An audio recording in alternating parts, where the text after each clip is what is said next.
tujuannya dibuatnya organisasi ICA ini apa sih Pak sebenarnya, untuk biar diketahui ya sama para Brighters. Brighters itu adalah salah satu penyebutan untuk anak didik kita Pak, yaitu Brighters gitu. Iya. Tujuan kita di ICA adalah 1, 2, 3, fuck it.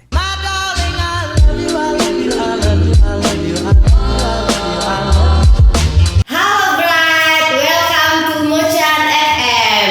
Oke, bersama saya di sini Miss Yuli dan bintang tamu kita kali ini orang hebat, Bapak Madi Suarke. Bisa diperkenalkan Bapak, silakan. Hai, selamat pagi. Nama saya Suarke, salah satu anggota ICA, Chef Indonesia Association. Ya, terima kasih sudah diundang ke berbagai kandidasi. Oke, ya sama-sama Bapak. Bapak ini adalah salah satu pimpinan dari ICA cabang Karangasem Pak ya. Nah, ini saya mau sedikit bertanya-tanya nih Pak, sedikit main batch Pak ya. Saya mau menanyakan tentang banyak hal ya. Nah, saat ini profesi Bapak kan sebagai salah satu pemimpin ICA di Kabupaten Karangasem ini. Nah, orang-orang pasti kan pada bingung ya, apa sih itu ICA? Di mana sih kantornya ICA itu di mana gitu ya. Oke, terima kasih, pertanyaan bagus ya. ICA itu dari Indonesia Chef Association ya.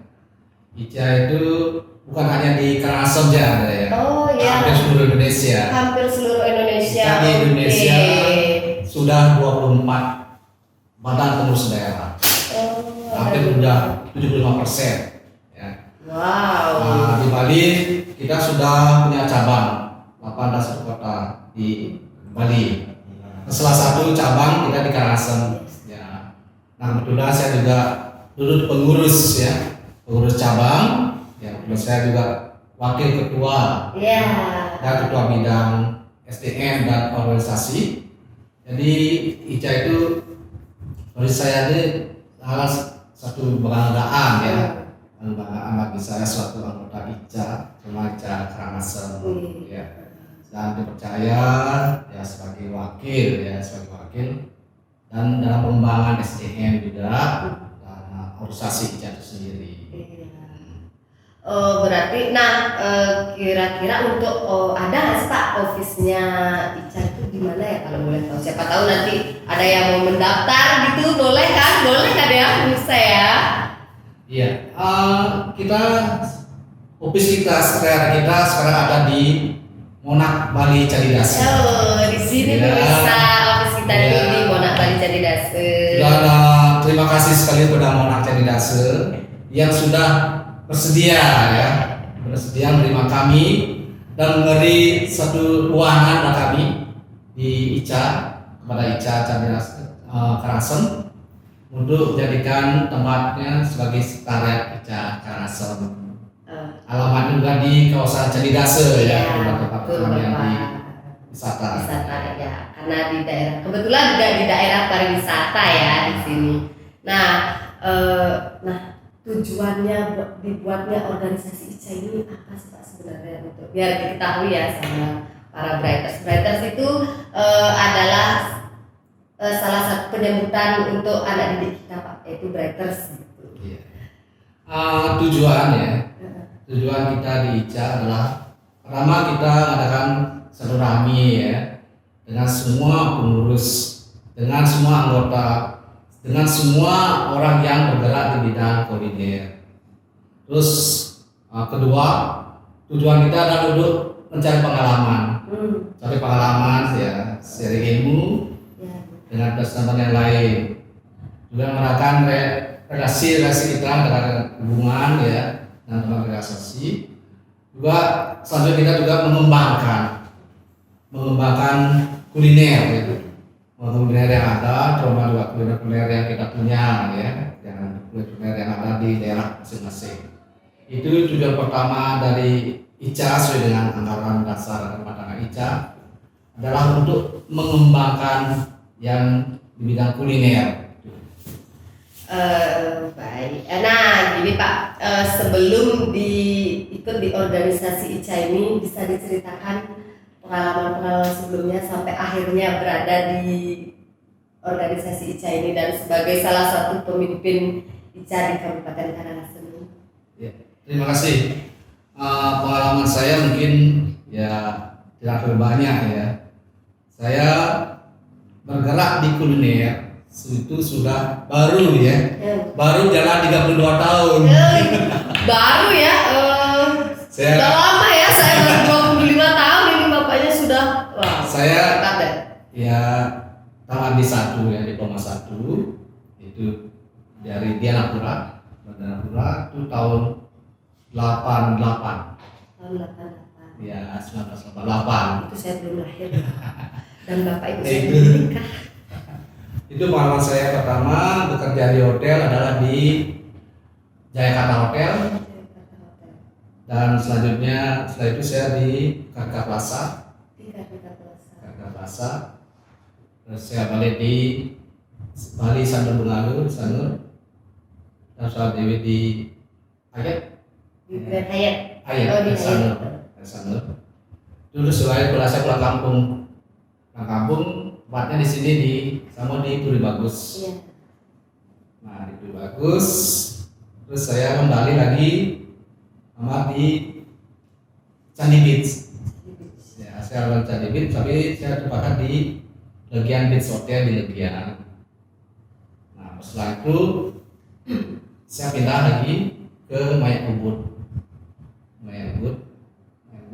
balik lagi ke Candi. Ya, setelah itu baru terakhir saya di Asiana Candi Dasi. Iya, Asiana. Sampai itu. sekarang. Sekarang saya sudah tidak aktif Oh, lagi. sudah tidak aktif. Berarti fokus di ICA saja ya. ICA saja. Ya. Oh, baik.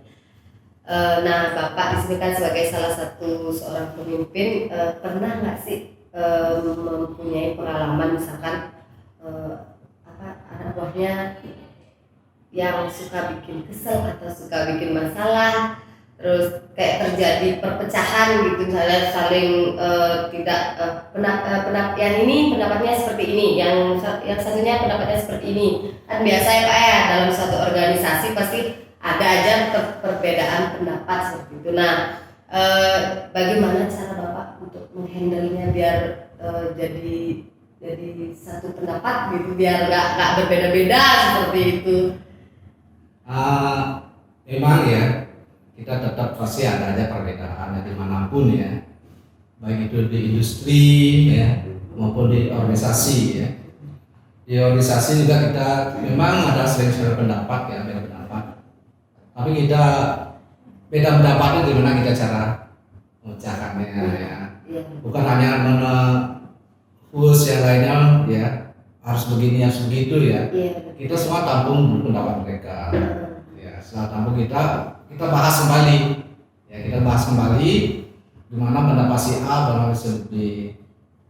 Nah, dengan itu kita pun legowo kalau pendapat kita tidak bisa diterima, tapi pendapat yang lain bisa diterima ya, dengan alasan-alasan tertentu yang bisa kita terima ya, yang masuk akal sesuai dengan tujuan kita di organisasi ya. Nah, lanjut lagi Pak ya. Nah, untuk organisasi ICA ini kan ada kaitannya sangat erat ya dengan industri pariwisata. Nah, seperti yang kita tahu saat ini pariwisata sedang anjlok Pak ya, sedang down ya. Dan ini bukan pertama kalinya industri pariwisata kita terguncang. Nah, kira-kira bagaimana perspektifnya Bapak sebagai seorang pekerja di bidang hospitality di masa pandemi ini? Apakah industri pariwisata kita masih bisa nggak bakal pulih dan masih bisa nggak menjanjikan kalau misalnya kita mau bekerja di bidang pariwisata, bisa nggak bakal menjanjikan untuk masa depan, untuk kedepannya seperti itu? Baik ya, memang akhir-akhir ini kita juga pariwisata jauh sekali ya, titik terendah ya. Saya selaku pelaku pariwisata juga ya, dari industri pariwisata memang merasakan sekali ya anjloknya pariwisata ya. Semua mungkin seluruh Indonesia, apalagi Bali, apalagi Bali yang tergantung dengan pariwisata. dan saya di industri juga kena imbas ya, kena imbas. Jadi saya mengaspirasi juga untuk pariwisata Bali ini juga mengharapkan bangkit kembali. Tapi sebelum itu juga kita sudah bisa ya koreksi diri juga ya, koreksi diri dengan keahlian yang kita pernah punya. Ya, bagaimana kita jangan terlalu larut ya, jangan terlalu larut dengan keadaan yang pandemi. Ya, pandemi ya terus pandemi ya. Tapi bagaimana kita untuk ke depan ya, ke depan. Memang banyak teman-teman saya ya, di satu profesi dengan saya itu beralih ke presiden, tapi tidak jauh dengan keahliannya ya. Keahliannya mungkin dengan mereka dengan buka warung, apalagi yang punya skill di bidang pastry misalnya, yang buka jajanan, buka kue jajanan ya. Kita juga ada industri lainnya ada yang hubungan dengan kuliner ya. Memang perspektif kita untuk kedepannya memang kita sangat berharap pemerintah juga bisa memberi ya terhadap yang lain ya untuk menjaga pariwisata ke depan. Memang sangat jauh sekali, memang sangat sulit juga untuk pemulihan kembali ya. Kita perlu beberapa waktu lama, kita juga belum pasti kapan ini bisa kembali normal ya.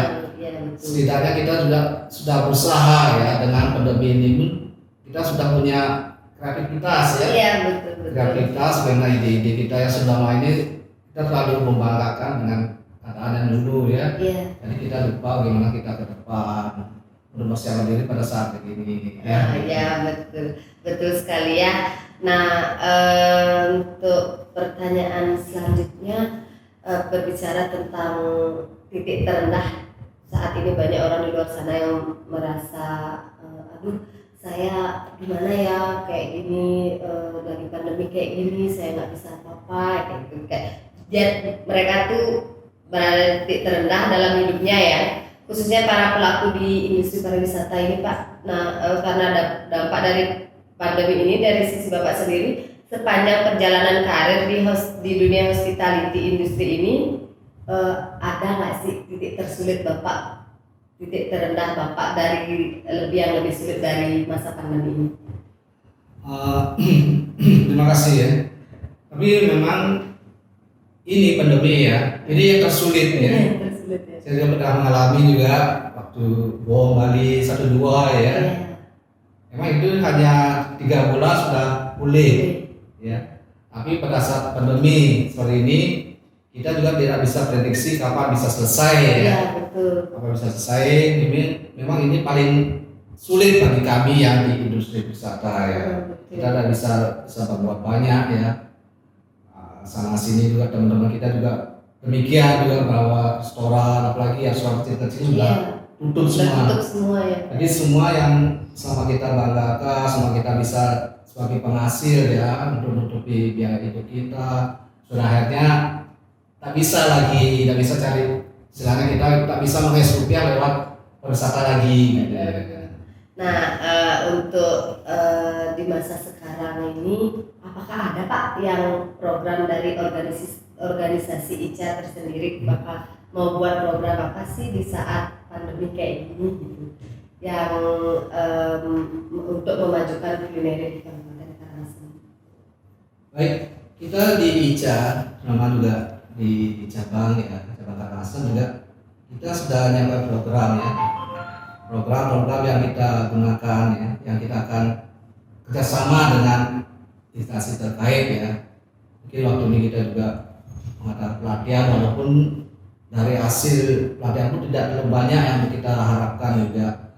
Tapi setidaknya kita sudah punya niat ya, gimana caranya selama pandemi ini kita tidak terlalu dalam ya istilahnya dengan titik nanti ke bawah nih ya.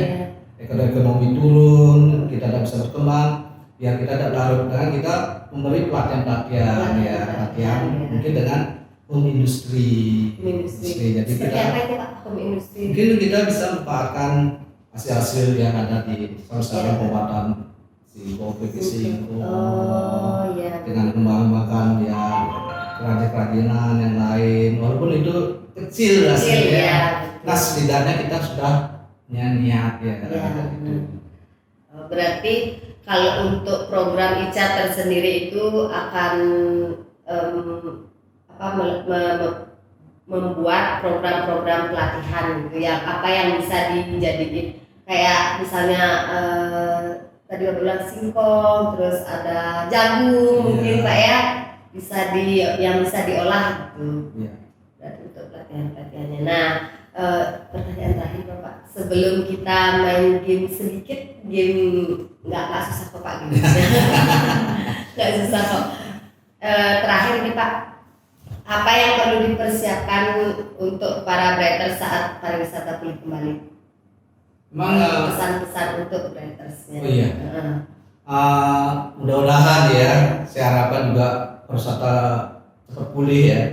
Jadi kita menyiapkan ya terutama diri kita sendiri ya yang selaku pariwisata lagi apalagi yang begini dari pemula-pemula writer ini mereka bisa siapkan mulai sekarang ya skillnya kemampuan mereka sendiri ya mengembangkan ya apalagi kita sebagai sudah senior ini sudah akan turun ya sudah turun akan diganti oleh generasi berikutnya seperti sekarang ini mereka sudah menyiapkan diri sendiri baik mental, fisik ataupun skill ya. Jadi mereka sudah selalu siap-siap ya. Kalau seperti saya sudah tidak mungkin lagi hanya sebagai di belakang ya. Maka jadi mereka itu yang kami harapkan untuk menggantikan kami kedepannya dengan skill mental, fisik itu mereka harus kuat. Apalagi mereka yang ada ingin berkarir ke luar negeri ya harus punya fisik kuat, skill yang bagus. Baiklah sedikit ya Pak ya. Iya. Jadi gitu ya writers untuk mempersiapkan supaya di saat pariwisata kita pulih kembali itu harus ada fisik yang kuat, mental juga dan yang paling penting itu adalah skill. Jadi skill itu memang harus dikembangkan ya, itu ya Pak ya berarti ya. Nah itu pertanyaan terakhir Bapak dan sekarang kita ada mini games yaitu knowledge bowl namanya. Cuman ada 5 pertanyaan aja sih Pak yang untuk mengedukasi para writers kita ini. Iya. Oke, ini dia ya. Gamesnya Bapak bisa ambil yang mana terlebih dahulu. Buka. Ya silakan.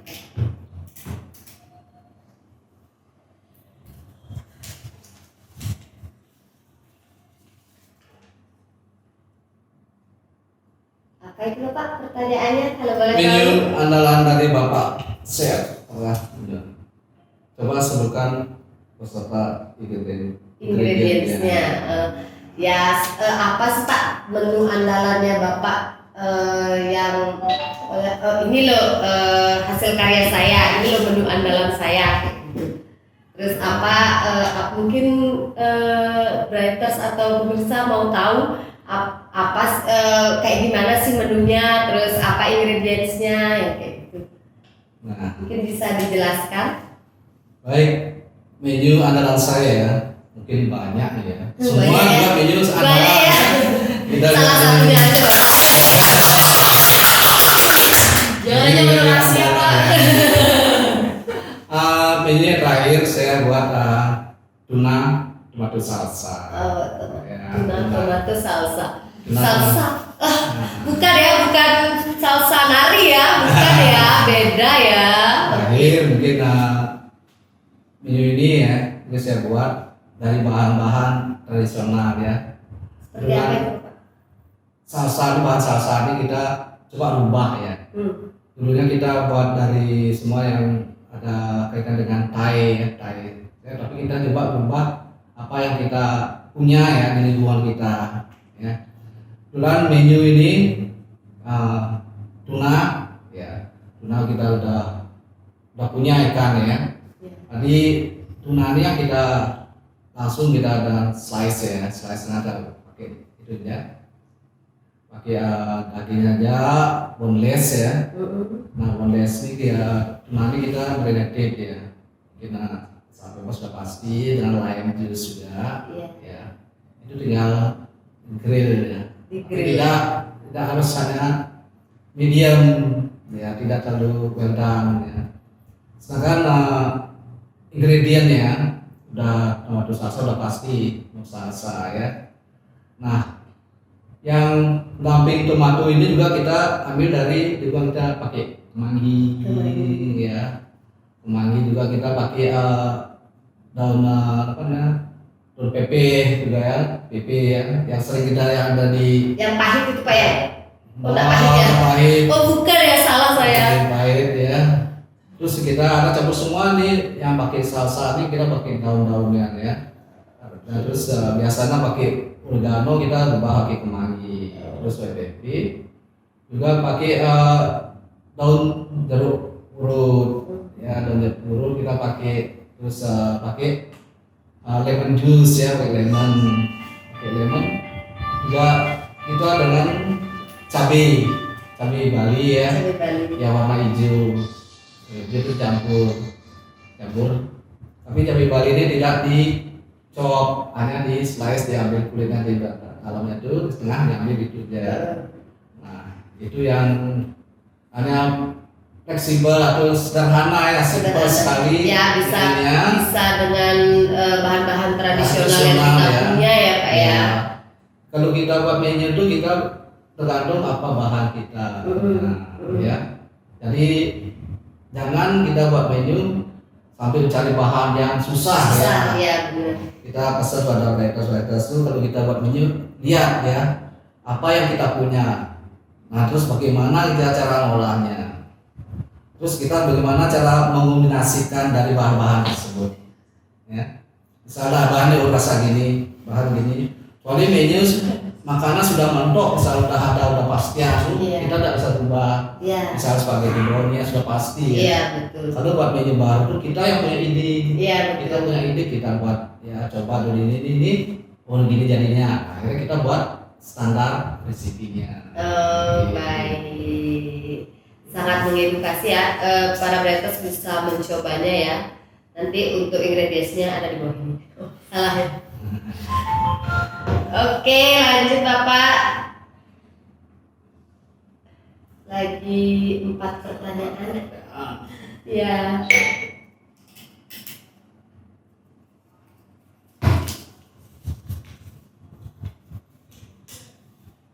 Sebutkan 3 type herbs untuk garnish. Oke, untuk garnish ya. Ya, kembali kita untuk garnish. Garnish itu suatu hiasan ya, hiasan untuk makanan, di mana hiasannya juga kita bisa makan. Ya. Kalau untuk herb, biasanya kita gunakan garnishnya banyak ya. Tapi 3 nih tulang kita sering gunakan yang fresh ya. Fresh herb, misalnya kita pakai tarragon fresh ya. Tarragon fresh, terus oregano fresh ya. Juga pakai yang lain, bisa pakai parsley, bisa pakai koriander leaf juga bisa pakai ya. Tapi ya sering kita gunakan kalau memang untuk Europe ya, untuk Western itu biasanya kita pakai yang fresh herb ini seperti tarragon juga ada ya koriander kalau fishnya ya, juga oregano fresh itu ya. Itu ya.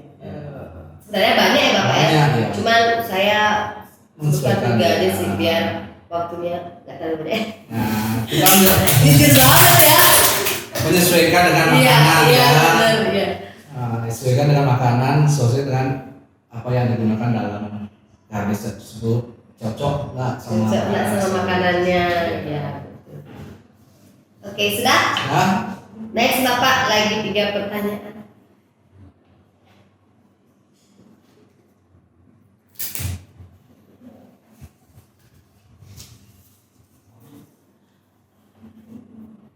ideal time untuk breakfast, lunch, and dinner.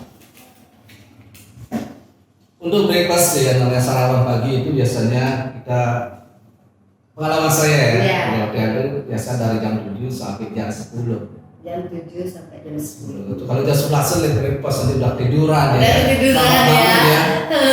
Itu breakfast ya. Iya. Kalau lunch itu biasanya mulai jam 11 ya sampai jam 3 sore. 3 sore itu ya normal ya. Normalnya ya Pak ya. Ya, kalau dinner time itu biasa dari jam 6 sampai jam 11 malam. Setelah itu lain supper ya. Iya. Ya, jadi waktunya bisa tentukan juga dari jam 8 sampai jam 10, terus dari jam 11 sampai jam 3, terus dinnernya dari jam 6 sampai jam 11. Itu idealnya Pak ya. Nah, tapi biasanya sampai jam 10 paling itu di dinnernya. Dinner. Jam 10 malam Pak ya. Ya. Berarti nggak pernah ideal nih breakfastnya, nggak pernah ideal, lunch nggak juga, dinner juga enggak. Waduh. Kalau kita kan dari breakfast sampai dinner kan sama. Sama aja ya, iya benar, waktunya sama. Waduh, benar-benar Pak. Benar. Oke, next. Lagi dua pertanyaan.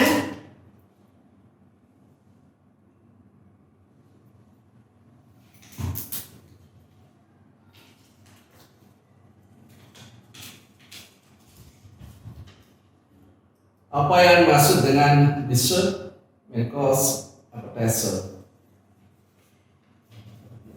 Kita mulai dari appetizer Appetizer ya, sebenarnya. Appetizer sebenarnya, tapi di otak saya yang pertama dessert.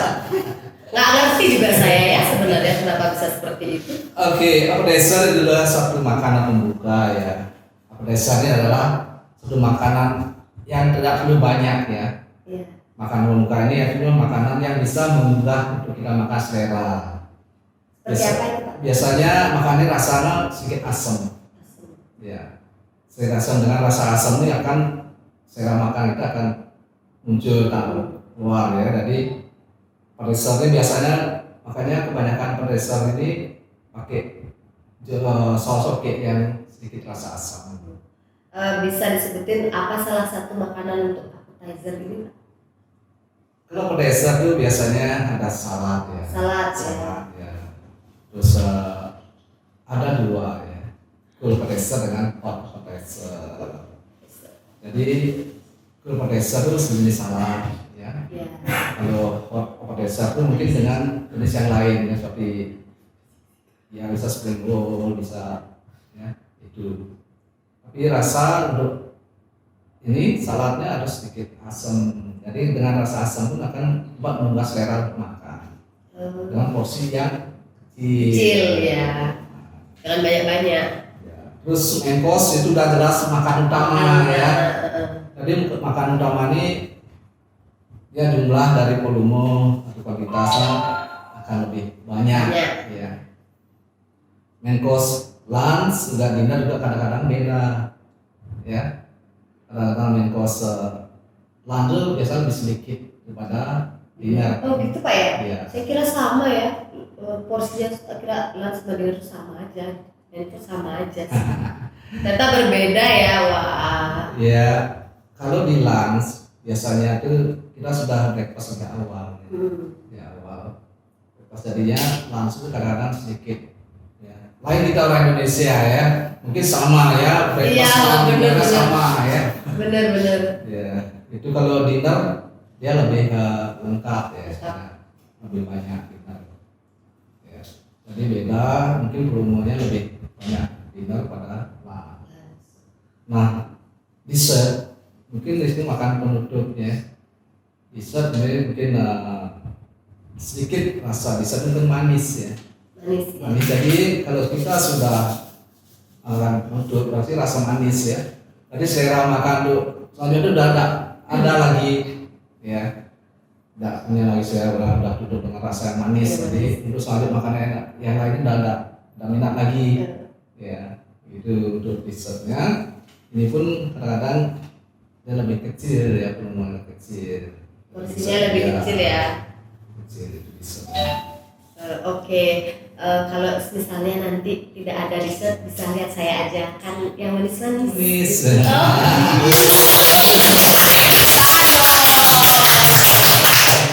Oke Bapak, pertanyaan terakhir Bapak. Terakhir. Iya terakhir.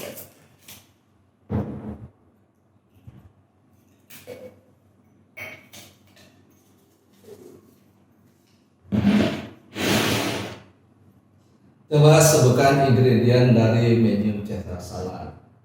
Sebenarnya saya nggak tahu yang mana itu Caesar salad Pak, cuman ya itu aja yang saya di pikiran saya.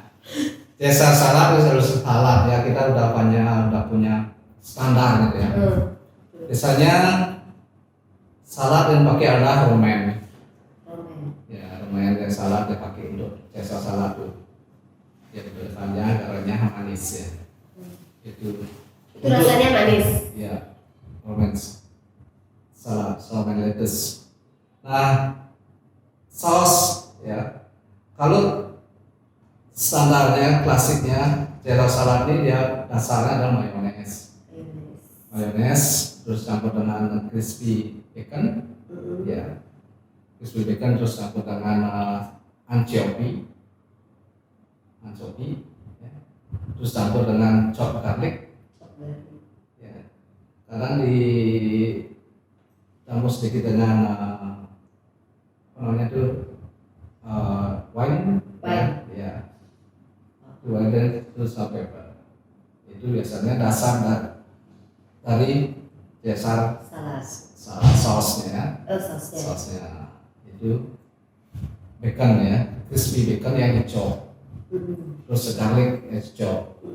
Anchovy terus sedikit red wine-nya sedikit ya, Bisa kalau red wine bisa diganti dengan lemon juice.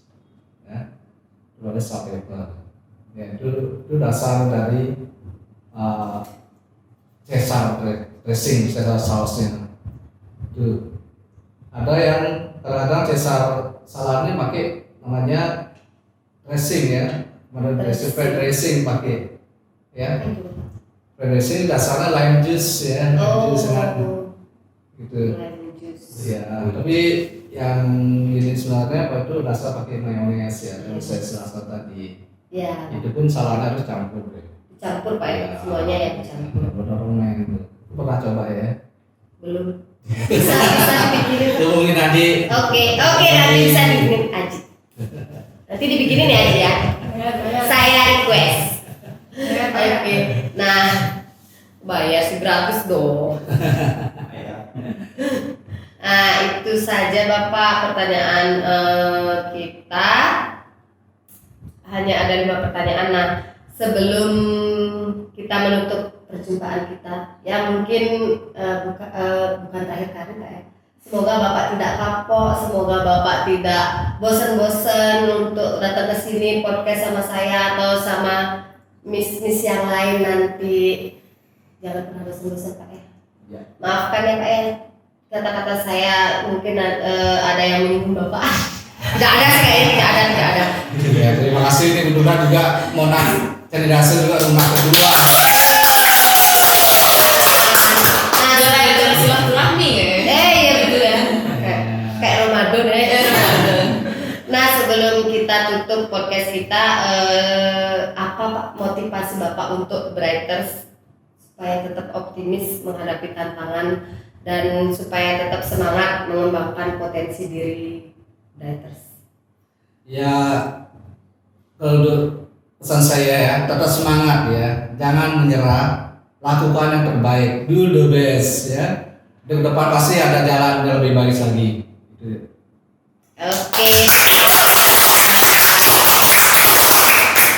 Oke, terima kasih Bapak ya atas waktunya. Oke, Bright, sekian dulu podcast kita kali ini. Sampai ketemu lagi di podcast kita selanjutnya di Mocan FM. Oke, salam Bright, bye.